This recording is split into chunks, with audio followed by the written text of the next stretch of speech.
We ask Oxford City Council to abandon plans to extend Seacourt Park and Ride onto the adjacent greenfield. Its expected profit stream is drying up, with costs rising faster than a flash flood while targets drift. A massive car park and bus station is not an appropriate development on the greenbelt. It will severely impact the openness of the land.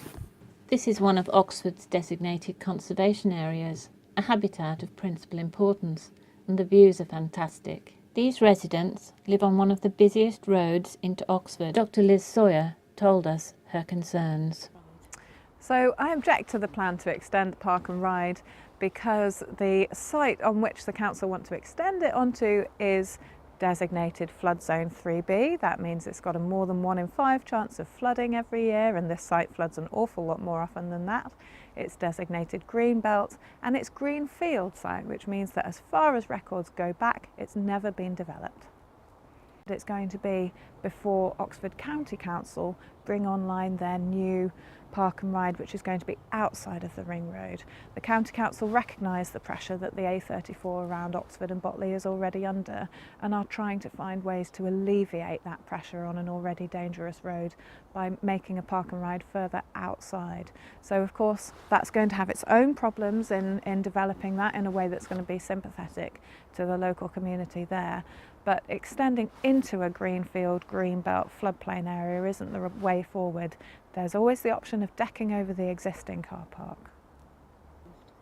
There are a lot of problems that this Seacourt Park and Ride extension could cause if it were approved. The main one, of course, is flooding. It stands a very big chance of making at least local flooding, if not broader flooding, much worse, because it's a large area of undeveloped floodplain that's going to be affected by it. Nobody's quite sure whether or not the site will be able to retain as much water as it currently can do, and nobody knows whether or not the flood compensation areas that are being proposed will actually work. So I'm really concerned that this park and ride poses a very serious safety threat to the public. We're here at the bottom of my garden, which is it's slightly higher than some parts of the park and ride, and the water down here comes up as far as here on me when it floods. This is an incredibly deep level of water. The AA specifies how you shouldn't enter floodwater that is beyond 30 centimetres deep, even if it's not moving. And floodwater moving at any speed is incredibly dangerous. This car park will have ponded areas where there will be deeper floodwater and areas where it might actually look passable. Inside the floodwater itself, below the surface, there will be all sorts of hazards.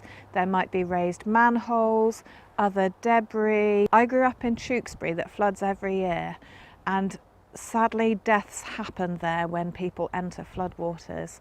I would hate to see something like that happen here in Oxford in a completely avoidable tragedy.